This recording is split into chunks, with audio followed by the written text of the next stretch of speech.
A infância de Jesus.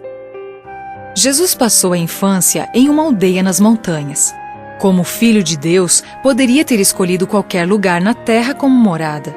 Qualquer lugar seria honrado com sua presença. Mas ele não escolheu as mansões dos ricos ou os palácios dos reis. Antes, escolheu viver entre os pobres em Nazaré. Jesus quer que os pobres saibam que ele compreende suas provações. Sofreu tudo o que eles têm de sofrer. Por isso, simpatiza com eles e pode ajudá-los. A respeito dele, nos anos de sua infância, a Bíblia diz: Crescia um menino e se fortalecia, enchendo-se de sabedoria, e a graça de Deus estava sobre ele. E crescia Jesus em sabedoria, estatura e graça, diante de Deus e dos homens. Lucas 2, 40 e 52. Sua mente era brilhante e ativa. Era rápido na percepção e sua capacidade de reflexão e sabedoria estavam além de sua idade. Embora seus modos fossem simples e infantis, crescia em inteligência e estatura como as outras crianças. Mas Jesus não era semelhante às outras crianças em tudo. Ele sempre demonstrava um espírito cordial e generoso. Suas mãos laboriosas estavam sempre prontas a servir os outros. Era paciente e honesto. Firme como uma rocha em questão de princípios, jamais deixou de ser gentil e cortês para com todos que o cercavam. Em casa e onde quer que pudesse estar, era como a luz do sol. Era atencioso e prestativo com os mais idosos e pobres e mostrava bondade até com os animais. Cuidava com carinho de um pássaro ferido e cada ser vivo sentia-se mais feliz em sua presença. Educação equilibrada. Nos dias de Cristo, os judeus prezavam muito a educação de seus filhos. Suas escolas eram anexas a sinagogas ou casas de culto e os professores eram chamados de rabis, homens tidos como cultos e preparados para o ensino. Jesus não frequentava essas escolas, pois muitas coisas ensinadas não eram verdadeiras. Em vez da palavra de Deus, os preceitos dos homens eram estudados e, com frequência, tais ensinos eram contrários à palavra que Deus havia ensinado através de seus profetas. O próprio Deus, por meio do Espírito Santo, instruiu Maria na educação de seu filho. Maria ensinava a Jesus as Sagradas Escrituras, e ele aprendeu a ler e a estudar por si mesmo. Jesus também apreciava estudar as maravilhas da criação de Deus, na terra e no céu. No livro da natureza, ele aprendia sobre as plantas e animais, sobre o sol e as estrelas. Dia após dia, ele os observava e tentava extrair lições deles a fim de compreender a razão de todas as coisas. Anjos santos o acompanhavam e o ajudavam a aprender essas coisas ligadas a Deus. Assim, ele crescia em estatura e força, e crescia também em conhecimento e sabedoria. Toda criança pode adquirir conhecimento assim como Jesus. Deveríamos gastar tempo em aprender apenas o que é verdadeiro. Falsidade e mentiras não nos farão bem. Somente a verdade tem valor, e isso podemos aprender na palavra de Deus e em suas obras. Quando estudamos essas coisas, os anjos nos ajudam a compreendê-las.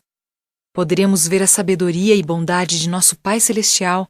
Nosso intelecto se fortalecerá e nosso coração se tornará puro, e seremos mais semelhantes a Cristo. O Cordeiro de Deus.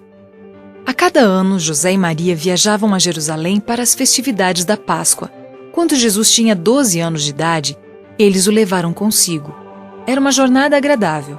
As pessoas iam a pé ou em lombo de bois ou jumentos, gastando alguns dias na viagem. A distância entre Nazaré e Jerusalém é cerca de 100 quilômetros. De todas as partes e até mesmo de outros países, vinham pessoas para a festa e os que moravam na mesma região seguiam em caravanas. A festa era celebrada no fim de março ou começo de abril.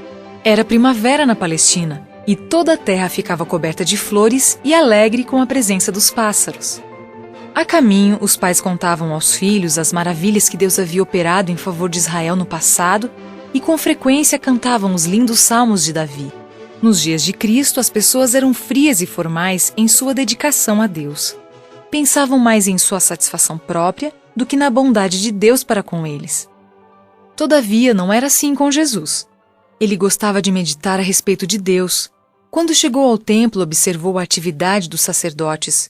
Inclinou-se com os adoradores para orar e sua voz uniu-se a deles em cânticos de louvor. A cada tarde e manhã, um cordeiro era oferecido sobre o altar. O ato representava o sacrifício do Salvador. Enquanto os olhos do menino Jesus observavam a vítima inocente, o Espírito Santo fazia-o compreender o significado daquela morte. Sabia que ele próprio, como Cordeiro de Deus, devia morrer pelos pecados dos homens. Com tais pensamentos em mente, Jesus preferia ficar a sós. Desse modo, não permaneceu com seus pais no templo, e quando regressaram, não estava com eles. Menino brilhante.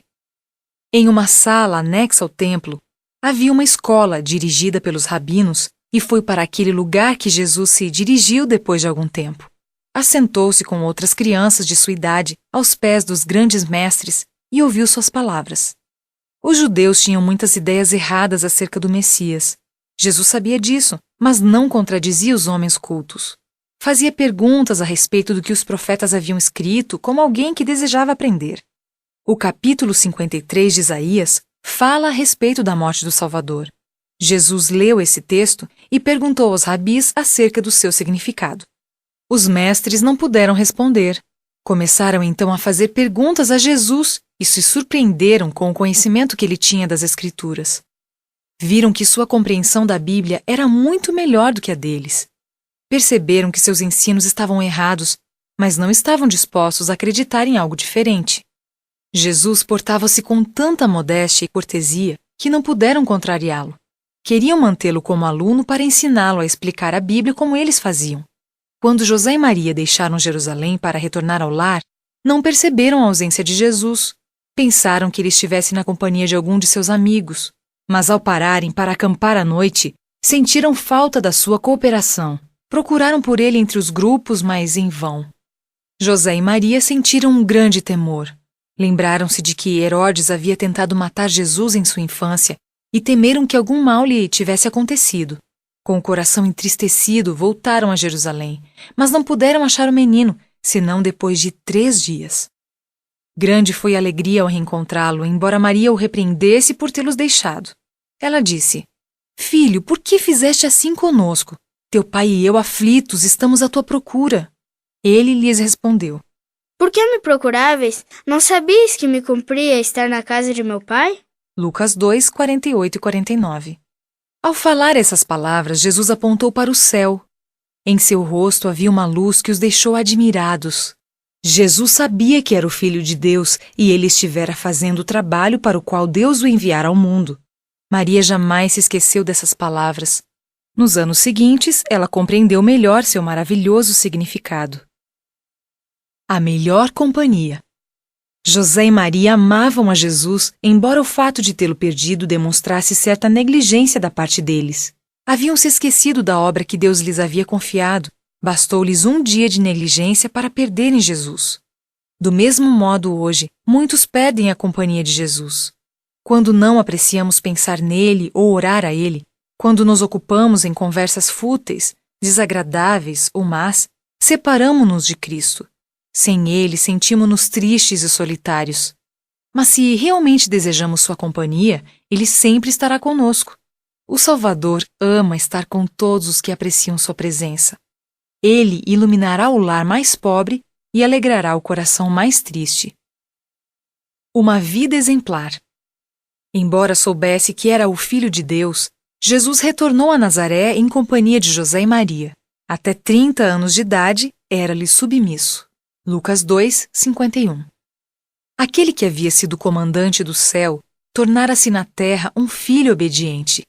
As grandes coisas trazidas à sua mente pelas cerimônias do templo ficavam reservadas em seu coração. Todavia, esperou até o tempo determinado para realizar a obra que Deus lhe havia designado. Jesus viveu no lar de um operário, um homem pobre. Com fidelidade e alegria cumpria sua parte para ajudar no sustento da família. Quando obteve idade suficiente, aprendeu o ofício e passou a trabalhar na carpintaria com José. Vestido com a roupa rústica dos operários, passava pelas ruas do vilarejo, indo e vindo do trabalho. Jamais usou seu poder divino para tornar a vida mais fácil para si. Enquanto Jesus trabalhava durante a infância e juventude, seu corpo e mente se tornaram vigorosos. Ele empregava todas as suas faculdades de modo a conservá-las saudáveis para realizar o melhor trabalho possível. Tudo o que fazia era bem feito. Desejava ser perfeito, até mesmo no manejo das ferramentas. Por seu exemplo, nos ensinou que devemos ser laboriosos e realizar nossas tarefas cuidadosamente, que um trabalho realizado desse modo é honroso. Todos devem ocupar-se de algo que seja útil para si mesmos e para os outros. Deus nos deu o trabalho como uma bênção, e Ele se agrada com as crianças que desempenham sua parte nos deveres domésticos, aliviando o fardo do pai e da mãe. Tais crianças, ao crescer e deixar a família, serão uma bênção para a sociedade. Os jovens, que por princípio procuram agradar a Deus realizando o trabalho corretamente, serão úteis ao mundo. Ao ser fiéis em posições humildes, estão se preparando para ocupar posições mais elevadas.